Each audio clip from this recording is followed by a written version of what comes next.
আজকের নকশি পিঠার আয়োজন তো দেখেন আপনারা আলু দিয়ে কিভাবে নকশি পিঠা বানানো যায়। আসসালামু আলাইকুম এভরিওয়ান, সবারই কি অবস্থা, সবাই কেমন আছে? তো এখানে যে দেখতেছেন আলু নিয়েছি, এখানে আলুগুলো সুন্দর করে বেটে শিলপাটাতে বেটে নিলে না আঠা থাকবে না, মানে গোটা গোটা থাকবে না, ভালো মতো মিহিন হবে। আর এই পিঠাটা যেভাবে যতই মাসাজ করবেন ততই পিঠা ভালো হবে, এটা আপনারা অনেকে হয়তো জানেন।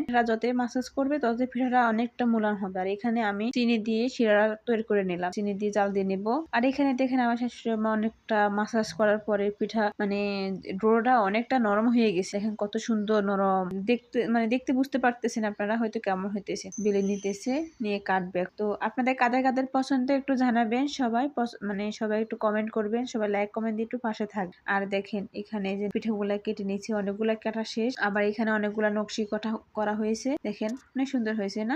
বা আমার তো নকশি পারে না, যাই হোক। তো আমার শাশুড়ি আমার শহরে করছি এটা নকশিগুলা। তো দেখেন কিভাবে নকশি করা হয়। এখানে শলা আছে না, শলা দিয়ে এভাবে নকশি করে নিছে। তো এই জন্য এভাবে আমার শাশুড়ি আমার শলা দিয়ে নকশি করে নিছে। অনেক রকমের নকশি করা যায়।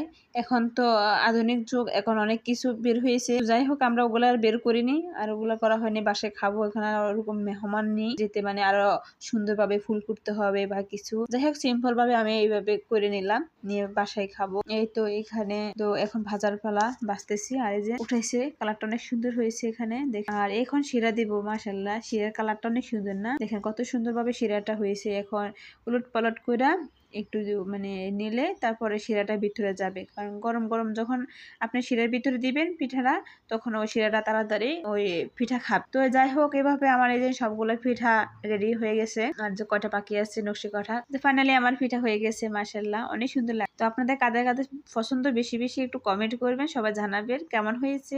সবাই ভালো থাকবেন, আসসালামু আলাইকুম, আল্লাহ হাফেজ।